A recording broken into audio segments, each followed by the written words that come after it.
sëñ bi ñu ngi lay nuyu di la ziar di la jaay li nga xam ne ñoo ko bokk. ak ginnaaw kàddu yi nga xam ne sànq wax na ko. sa témoignage rek par rapport ak Abdoulaye Elimane Dia. waaw Abdoulaye Elimane daal kenn mënul passé ci moom un homme exceptionnel qui a fait ses preuves ndax nit ñi xamuñu ko mais Abdoulaye est parti à l'âge de 49 ans mais il a commencé à entrer dans le monde des affaires alors qu'il était étudiant. J'étais étudiant à l'université de Dakar, mais déjà, il brassait des dizaines de millions. Avant de sortir de l'université, il était déjà milliardaire. C'est ce que les Américains appellent self-made man, quelqu'un qui s'est créé lui-même tout seul. Mais ses qualités humaines l'emportent sur tout le reste. C'était quelqu'un de très, très simple. Très, très grand patron, archi-milliardaire depuis très longtemps. Il côtoyait son propre gardien, son chauffeur, les traitait comme s'ils étaient de très haute personnalité. Il ne faisait pas un différentiel dans les grades au travail. Récemment, je suis allé le soutenir pour l'accueil du président Macky Sall à Ndioum. Et j'ai été très impressionné de voir que le président a fait cette route-là, il a refait le Ndioum-Ourossogui, alors que moi, j'avais fait ce chemin en charrette pendant une semaine. Avec mes talibés du Fouta, on allait visiter les villages où se trouvaient les talibés. Et c'est là qu'il m'a montré tout ce que le président a réalisé, aussi bien dans les départements de Podor que celui de Matam. Des choses incroyables dont on ne parle pas jusqu'à présent, alors qu'elles sont très, très importantes. C'est un travail qui a coûté des centaines de milliards, des zones accessibles presque toute l'année à cause de l'eau. Maintenant, c'est des autoroutes, vous pouvez passer même à 200 à l'heure. Alors tout ça, je l'ai vu de mes propres yeux grâce à mon frère et ami que j'ai perdu, Abdoulaye Elimane Dia. Entre nous, il y a des projets qui tournent autour de 4 milliards. Mais depuis que nous avons commencé à travailler, il a tout respecté, sa parole. C'est un homme très crédible, c'est un homme de parole qui ne rate ni les rendez-vous. C'est qu'il est ponctuel, il est respectueux des gens. Nous, et moi, dans le nous avons sur la conscience n'avoir pas fait ce qu'il fallait pour le sauver. Parce que la maladie qu'il a emportée est quelque part très banale si on s'y prend très tôt. Dès les premiers 72 heures, il a fallu donner beaucoup de jus de citron naturel, beaucoup de jus d'orange naturel. Et cela chasse et même prévient la maladie. Mais nous ne l'avons pas fait. Nous avons laissé les choses aux médecins. Les médecins ont fait ce qu'ils pouvaient, mais la maladie s'est développée jusqu'à un moment où ils ont atteint les poumons, d'où son hospitalisation. Mais il y a aussi des proches qui sont coupables parce qu'ils ne nous ont pas informés, ils ont caché tout, alors qu'il était notre homme aussi, notre frère. Nous étions plus proches que de lui que ce qu'il était que par le sang. Bon, mais Dieu a fait ce qu'il a voulu. Nous ne craignons rien pour ce bienfaiteur, ce bon musulman, ce bon talibé Tidjane, ce bon talibé de Thierno Bassirou Tall, qui est donc le symbole aujourd'hui du omarianisme. Donc, nous demandons à Dieu que la terre de Oréfondé lui soit légère,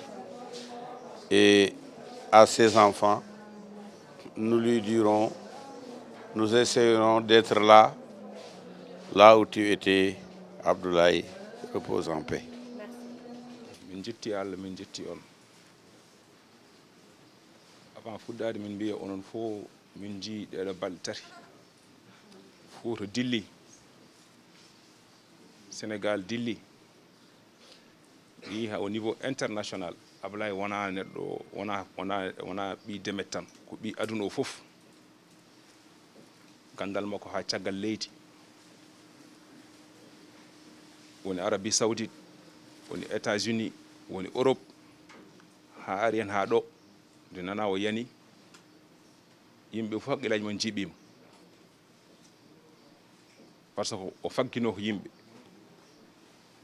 Gadanomi yettude noon ko les autorités, le chef d'État en personne neldi délégation muɗum to rawde Cheikh Omar, monsieur le ministre Abdoulaye Daoud et Cheikh Omar Anne aussi kañumen ko immédiatement min ji hen darde mumen e sunare mumen, kadi hilifaɓe diine ɓe, galle ceerno Bachirou, galle ceerno Madani, shérifaɓe taniraɓe nelaɗo Allah wonɓe Fouta ɓe, kamɓe fof min ji hen sunare mabɓe e darde mabɓe.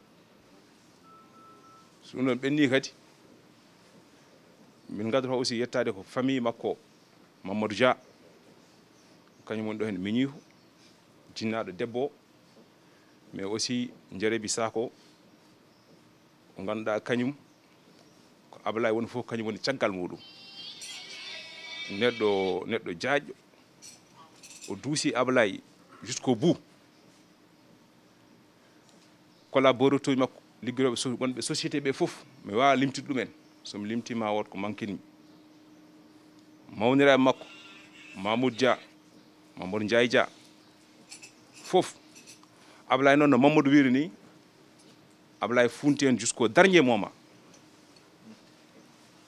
Emin kalda e makko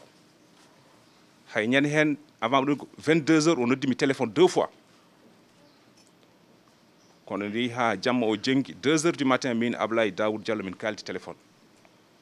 Oui, protocole présidentiel nani ɗum ni demain matin 7 heures yen mbaɗen décidé, médecin ci mbaɗi décidé walla ko ɗo walla waɗe évacué. ɗum kadi ko anni mabɓe mi settoto ɗum par ce que min kalti ɗum. Après Allah waɗi no Allah waɗiri ni, kadi Abdoulaye ko ni tan wawno yarude, par ce que Abdoulaye wona neɗɗo ɓolo. Kala ganduɗo Abdoulaye nande Abdoulaye to ummi ɗo ko hoodere. Abdoulaye ummi ko demet, kono hoodere muɗum a rayonné partout dans le monde. Abdoulaye est un fédérateur, Abdoulaye est un leader, Abdoulaye est un rassembleur. Ɗum ɗon kadi min ji komin jeehi ɗo hende Fouta ko no wiri ni halife général des Mourides, halife Niassène, halife de Tidjani, kamɓe fof kala to Abdoulaye yetti bismete. Abdoulaye kadi kala to wawi darade yimɓe a yiyat teddugal dokkatamo ngal. Ɗum ɗon noon tagui ɗum ko Abdoulaye sa yi mboɗo wima wona neɗɗo tan hay goto wawa nandude Abdoulaye. Abdoulaye waɗi à 49 ans, enen fof sen dendi en mbawa wadde ɗum en 100 ans. C'est quelqu'un qui a un mental d'acier, c'est un homme exceptionnel. Min mbaɗimo côtoyer tous les jours. Abdoulaye liggoto ko 24 heures sur 24 sans épargner, ganduɗa neɗɗo mo tampata ɗantako. ɗum tagui wonɓe ɗo ses compagnons fof ne gandi, au delà wonde des ministres ko sehilaɓe makko sont ses compagnons. Abdoulaye œuvre muɗum c'est un œuvre sociale. Abdoulaye kala ko waɗata, kala ko liggoto, dañen ballen miskineɓe, dañen ballen julɓe, dañen ballen Sénégal naɓe, dañen pour le développement. Ko ɗum tagui inde makko nde no wirni kalajo, haymo andamo nanimo, kadi kala nanɗo mo yiɗatmo, par ce que ɗum o faggi. Ko faggino ko noon omo miijino oɗo ñalawma ma ar wooda ko wona omo wona accuɗo hen des château omo wona accuɗo hen ko ganduɗa matériel kewɗo kono Ablaye yiɗa ɗum kadi min cettoto ɗum Ablaye kala ko dañi hokkata ko yimɓe kadi min jii hommage aduna o fof fuurankoɓe e Sénégal naaɓe fof mbaɗimo rendre ɗum ɗon c'est ça l'œuvre de Ablaye, c'est un mérite. Ablaye est un homme exceptionnel min kaali mi yiɗa judde hen ko heddi ko noon kanko Ablaye avait une vision no Mamadou Dia weeri ni c'est un visionnaire sa wonde makko ma janggo ko heewi minen tato e nder bureau Ablaye haali hen ko heewi min gandata Ablaye wonno koye waynati ko ɗum tagi noon mi yiɗa woɗɗude hen jinmi ɓeydude hen tan ko ganden Ablaye ko wiyannomi c'était un visionnaire ko neɗɗo ganduɗa ko yerto ne woɗɗi an ko miijota e ndew lewru kanko miijuɗo duuɓi capanɗe joyyi duuɓi temedere. C'est pour ça qu'il fait aussi Ablaye hande il est rentré dans l'histoire Belaɗo e Mettaɗo Ablaye est rentré dans l'histoire ko ɗum woni c'est ça son œuvre ça restera à jamais ko heddi ho noon minen miñiraɓe makko ɓe ɓesgu makko ngu yaadoɓe makko ɓe ses compagnons min ñaagui tan ko duwaw yo Allah junnu balɗe kono ko huɓɓi ko ñifata ko huɓɓi ko ñifata min ñaagui tan ko onon ceernaɓe onon waliyaɓe diine ɓe ballon min e ñaago ballon min e duwawuji ko inchallah ko woni annayi Ablaye ko welannomo ho ɗum continue donc ko heddi ko kala mon julɗo duwanomo yalla on fof jarama merci. Alors Mamadou ñu ngi lay nuyu di la ziar di la jaale sa mag ñu bàyyi la nga nuyu ak internet Dakar Buzz yi lay seetaan. ñu ngi lay fay amul lu ma mun a wax sama xol dafa tiis Abdoulaye ñëpp la Abdoulaye waa Sénégal yëpp ñoo ko ñàkk bi ñu jógee fii di ko denc dëkk bu ñu dem def nañ peut-être 14 ans ci yoon bi ndax nit ñi ndax dëkk bu ñu ñëw nit ñi sont sur le bord de la route en train de pleurer des gens que sa famille ne connaît même pas c'est inimaginable. Abdoulaye c'est un homme du Sénégal, des gens qui viennent de la Casamance, qui viennent de Touba, qui viennent de partout sont venus à son enterrement et se sont tordus de douleur. Mais Abdoulaye n'est pas parti parce qu'il continue de vivre dans le cœur des Sénégalais. tiisoon na mais lu ñu gis dalal ñu suñu xam parce que Abdoulaye. Dernier moment yi ngeen passé ensemble naka la demee. Abdoulaye dafa dem comme nu mu dundee lu ko gën a caractériser mooy son mental d'acier. Il a toujours eu un mental d'acier dans l'épreuve comme dans la force. Je veux dire Abdoulaye su demee aussi c'est sa générosité wax nañu moytu leen mais chaque jour boo ñëwee biram di nga fa fekk 400 500 personnes taxaw ci buntu bureau bi léeg-léeg chauffeur am wala garde corps am day forcé bëgg ñu bañ ko sonal mu nekk noonu arrière oto bi ne mu ñuy fa nekk suba ba ngoon ma romb leen ñu am ci man yaakaar ma bañ leen jox dara donc du jëpp.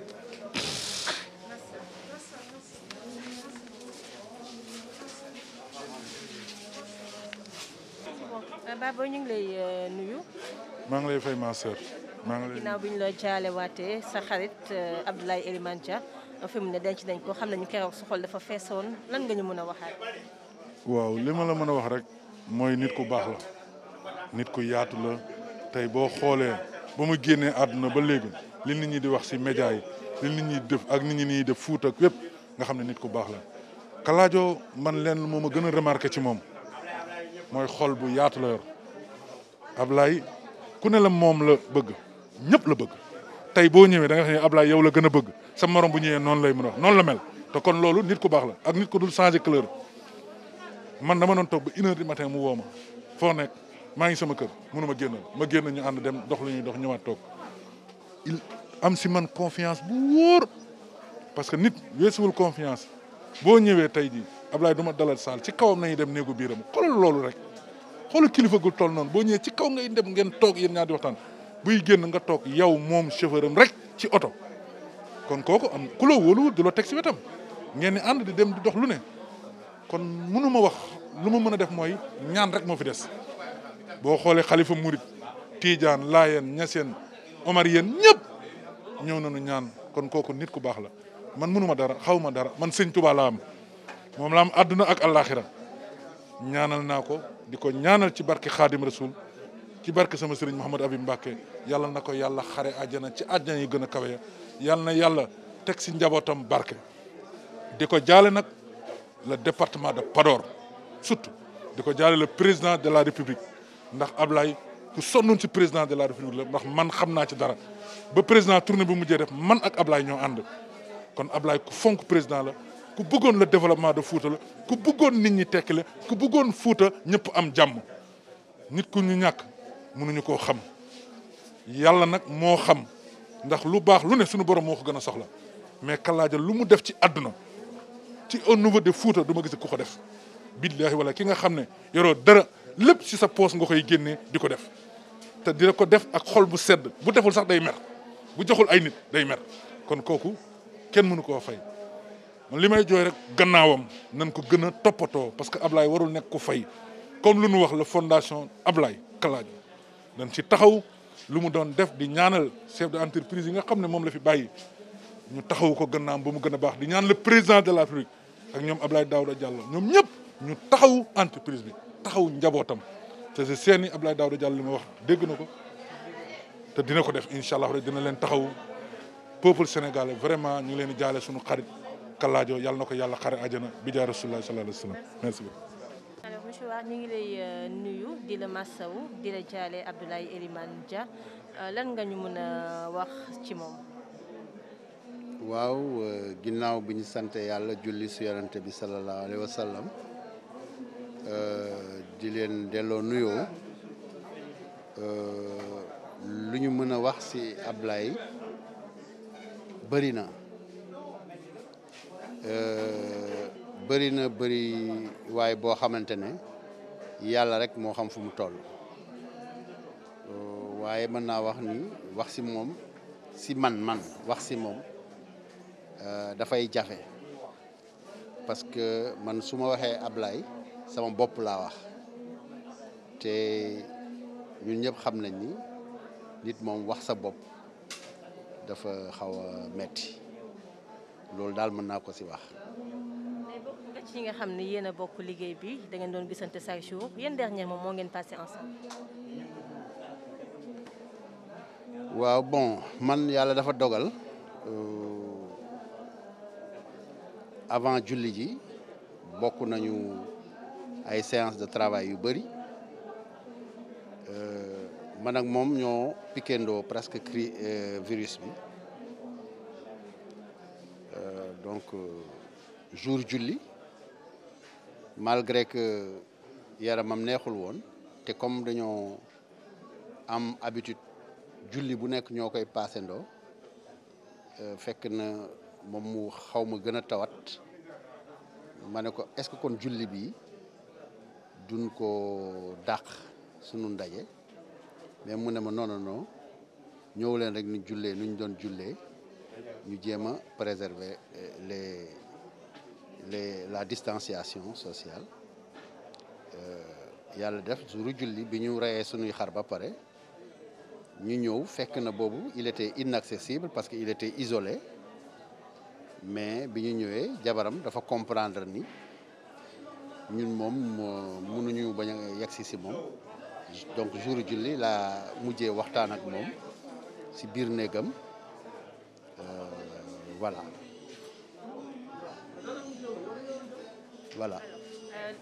li ñu leen mën a bàyyi maanaam lekk bi ñu leen fi bàyyil dina nekk loo xam ne dina xaw a diis est-ce que di ngeen nekk en mesure pour mën ko eggali comme moom ni mu ko tàmbali.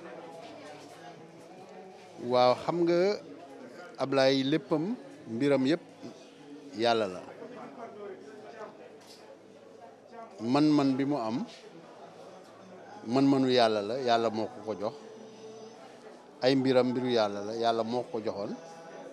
te mbiru yàlla moom du fi jeex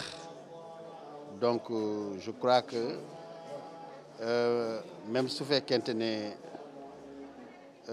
nit ñi tiit nañu jaaxle nañu mais je crois que comme mbiram ay mbiru yàlla la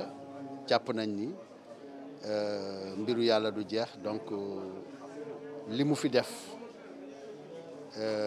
rafet bi mu rafet yàlla mënu ko bàyyee noonu mu yàqu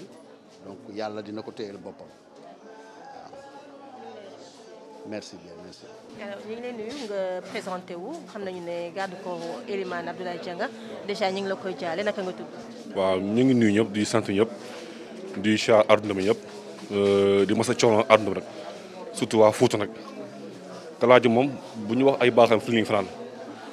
ndax mun naa ko ne man moom macha allah woote ma jaam yàlla yi mu doon dimbali néew doole yi chaque jour doon dimbali néew doole yi bureau day fees dell si ay doomu aadama xam nga man moom wax mënu ma ko baax mais foo mu wax parce que sama kilifa la moom laa liggéeyal xam ko maa ngi fàttali ba ñuy dem Fuuta ak président tournée bi xadar bu ma indi na su boobu liggéey ak moom dafa tiit mën na ko yàq jar te nit ki bu lay fay ñàkkam kon na nga war a respecté liggéey fonk ñëpp moom mun naa ne macha allah baax na trop di ko ñaanal yàlla ko yàlla Serigne Touba teeru ak yonent bi sallallahu alayhi wasallam ñëpp di masu waa Fuuta nag encore une fois ndax Fuuta moo ñàkk bokk nag Kalaajo ñëpp la. nan nga dund ak moom ci temps bi nga nekk moom loo xam moo la gën a marqué. lu mu dund si moom bëri na moom parce que day ñëw di kaf di ree bu ñu nekkee Fuuta dañuy waxtaan di loolu rek moom doon nekk si moom parce que dañuy ni ku yaatu la ni ku ouvert la xeebul kenn xeebul doomu aadama ku mu romb da lay jox cër respecté la bañ nekkee bureau ak ñoom peeloo ñëpp ñoo nekkoon ñoom ñëpp ñoo nekk si bureau bi di kaf di ree parce que loolu mooy famille mais donc instant yi dem na dañuy réunir famille bi gën a doole gën a xam ne ñëpp benn nañ lu ñu dund nag man ak moom la parce que xam nga la am loo xam ne moom dund lu bëri di guddi di bëccëg kon xëy na garde corps yombul métti na neex na kon damay gën a jax sax morom garde corps rek ku si am VIP na nga ko téye baax fonk ko xam ne kilifa la Kalaaji moom gaynde dëgg la kii wër gaynde ba ñëw si moom boo ñëwee da nga xam ne kii gaynde dëgg la te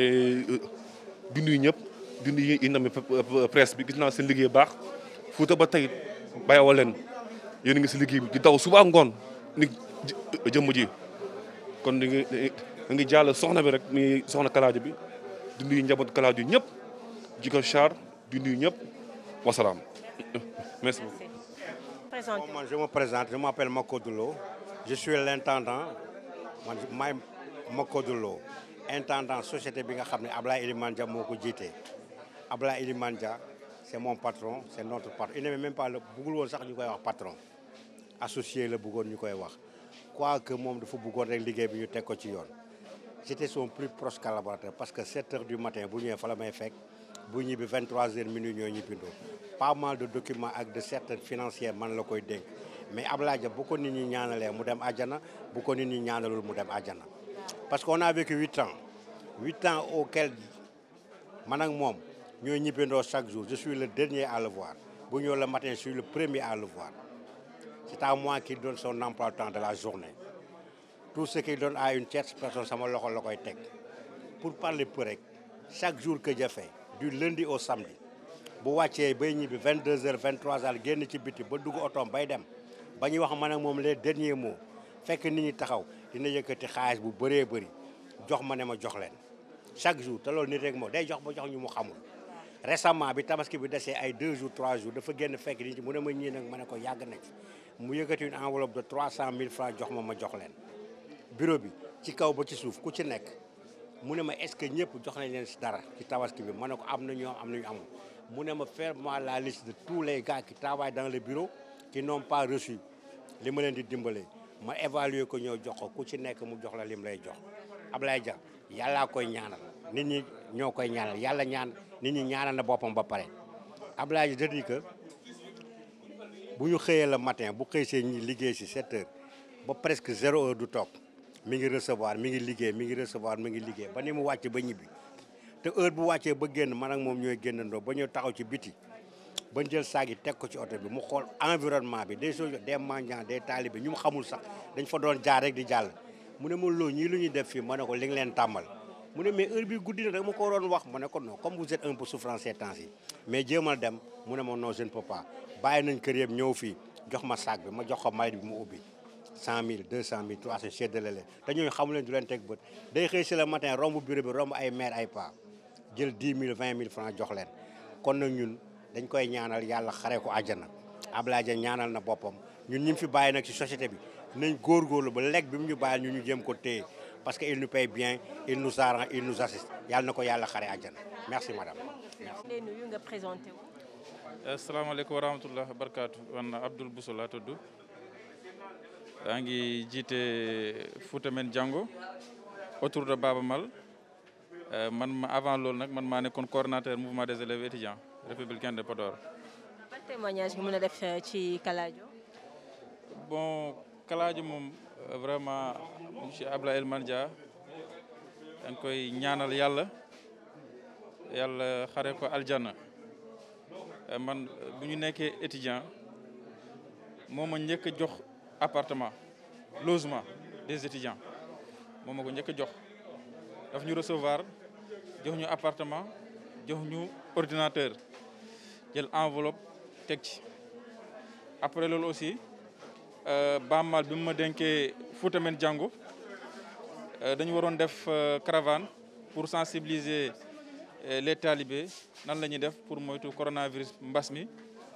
mu recevoir ñu yëkkati 1 million jox ñu donc kooku nag vraiment sama xarit la waaw Ablaye Elimane moom vraiment sama xarit la vraiment ñëpp xam nañ ko du politique moo ñu boole vraiment sama xarit la quoi vraiment waaw merci jërëjëf. on mo ganduɗa hoore ma ko PDG Oumar Seck taw kadi ko gurdnode Ablaye Elimane Dia Kaladio o PDG ko waɗi fof ko nanɗa Kaladio yi ko holko gadduɗa waɗde sentir non ko nanmi kala en fait Kaladio ko minen gondi jamma e ñalawma ha jusqu'au dernier moment Kaladio hi waynaki kono enen fof eɗen gandi kala mo anda Kaladio nani Kaladio e kala kalaɗo haala Kaladio ko sifara moƴƴere kono Ablaye weeɓani Ablaye ko haalpuloreɓe fof perti miskineɓe fof goyi par ce que Ablaye ko neɗɗo ballowo miskineɓe ballowo julɓe ballowo yimɓe fof ko neɗɗo mo ganduɗa kala ko liggey aduna muɗum miiji ko hokkude wallude miskineɓe c'est un œuvre sociale Ablaye c'est un homme unique hono muɗum wodani mi yi yimɓe hewɓe e nder aduna he kono hono Ablaye ko neɗɗo mo ganduɗa ko neɗɗo e goɗɗum par ce que Ablaye faggi fof miskineɓe étudiant ji artiste aji des hommes d'état des hommes d'affaires au niveau international helifaɓe diine kala hen mo ɗuminiɗa Ablaye ne jogani ɗum ganduɗa gueɗal o rendini yimɓe fof pour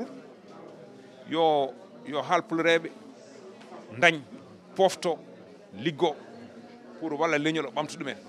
Oumar Seck aɗa jeeya e ɓurɓe towde to banggue jogade jangde to banggue towde jangde e nder leydi meɗen Sénégal caggal ko gartuɗa leydi France ko en mbawi wiidema holno jokkodirma Ablaye Elimane Dia Kaladio beele ne waɗi sababu walla ne waɗi hollum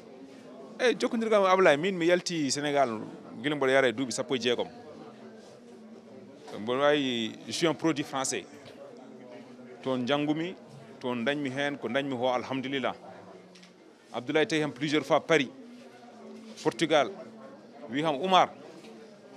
aɗa liggo a dañi alhamdulillah